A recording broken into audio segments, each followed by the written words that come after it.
tıkkındı hayalında dayranına turgunundan bütkündü havada ay gün çargınından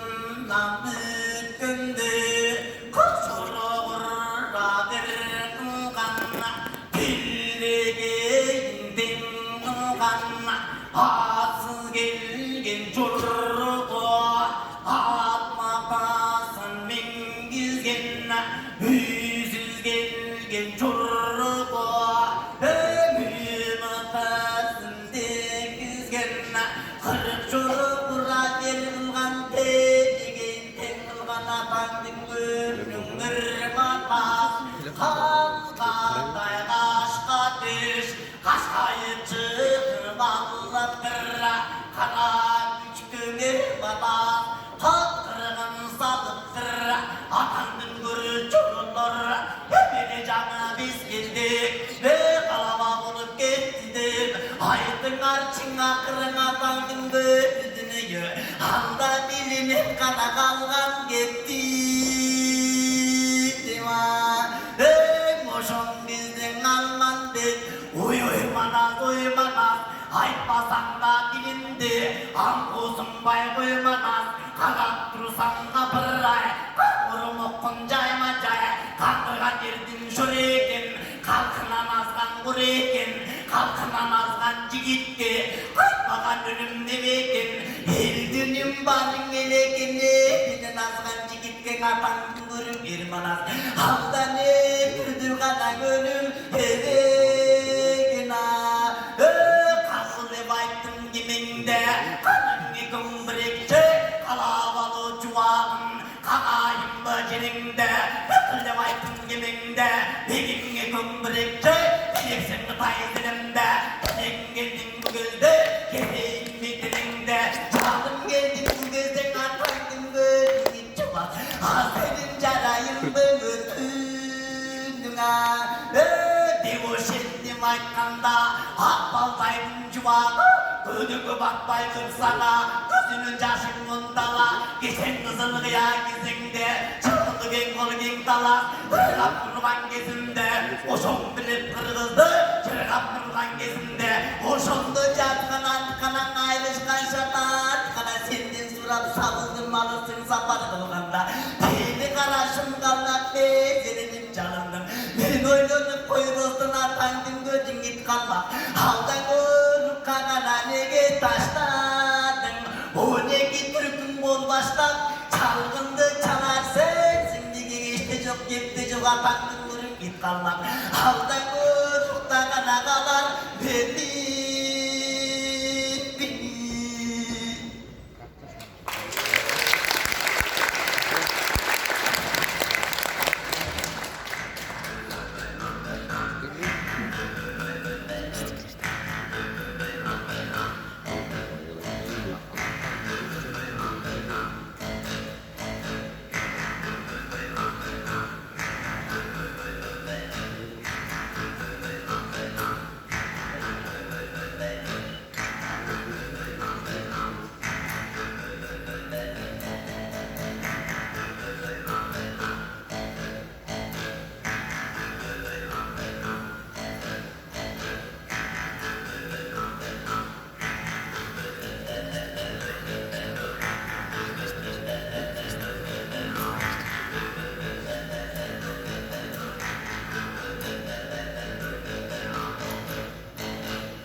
Алдыңыздарда келешекте Кыргыз Республикасынын эмгек сіңірген артисти